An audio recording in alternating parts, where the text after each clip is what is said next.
As multimedia entertainment skyrockets in popularity, more film companies than ever are uniting with computer developers to create movies and interactive games together.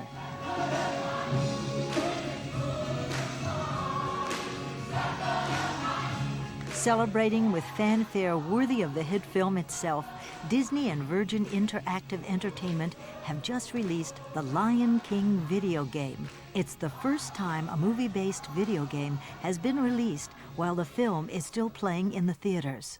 In the past, it's always been the movie's been released and maybe a year later you start working on interactive games. In this particular case, I think the production paths were almost parallel.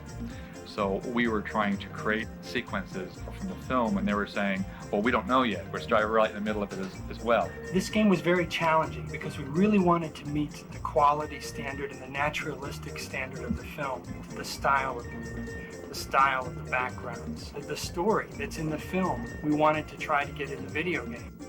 The game developers were also inspired by the film, especially the main character, Simba, the lion cub. One of the first things we realized was that we could use the story of the movie in the video game directly, because this was a hero's journey, and it's all about Simba's trials and tribulations through a variety of environments. We have voices from James Earl Jones, Jeremy Irons, Cheech Marin, and Jonathan Taylor Thomas. So there's a great correlation between seeing the movie and playing the game. The characters in the game were all drawn by Walt Disney feature animation artists in Orlando, Florida. We do the animation the same way we would do a feature animated film, which is one drawing at a time for each of the characters. It's all hand-drawn. It's all done by animators and animation teams. Everybody brings a lot of different ideas, and everything is wide open. Animating a four-legged animal is challenging, especially an interactive character who must respond instantly to a variety of commands. The cat, if he jumps in midair, wouldn't all of a sudden jump and turn the other way. He'd have some actions where he turns around. Physics would carry him a certain way. So we have to make these things appear to happen instantly and still apply the same sort of naturalistic feel that the film has. The young Simba has the fluffy paws that they're consistently flopping around. He's happy-go-lucky and playful. So I try to incorporate that attitude into the game.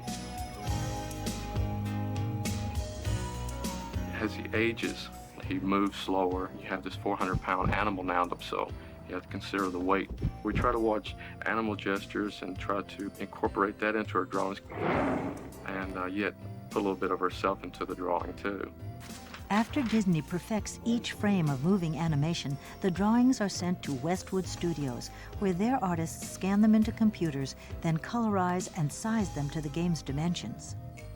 The environments that you see are actually a very technical and very creative process. A computer background artist uses small squares or blocks of patterns to create the images you see on the video game. The individual squares are put together in hundreds of different combinations to build the natural-looking world you see Simba in.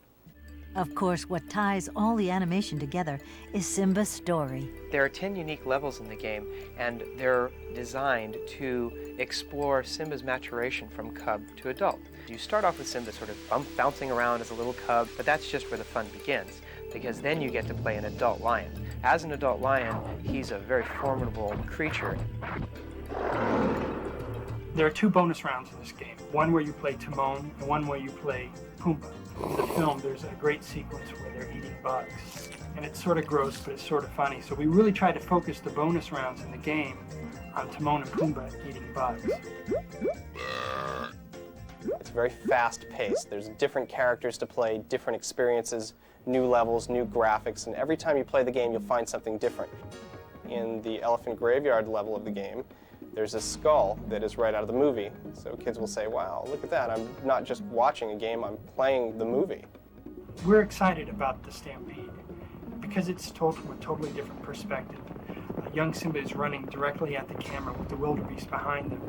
Ow! It gives the player a chance to become Simba.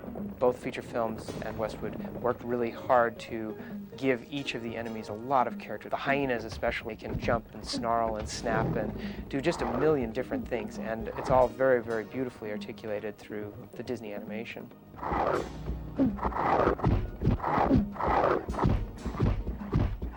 It ends in this climatic battle at the top of Pride Rock with the Pride Lands burning below, lightning striking from above. All the while there's Scar trying desperately to defeat him and retain control over the Pride Lands.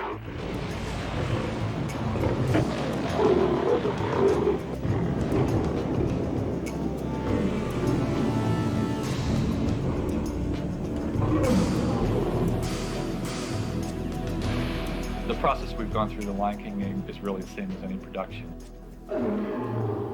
Because you're trying to do something unique and it's never been done before and you can't draw from anybody's experience. It's creative chaos, but the final result is for every part of that process, there are bits of magic that are dripping down, and it's our jobs to sort of catch all that stuff and collect it to make sure that none of it's lost and it's always there to be built on and preserved. And ultimately, that's what makes a difference on that final project.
There you see, he throws bugs down.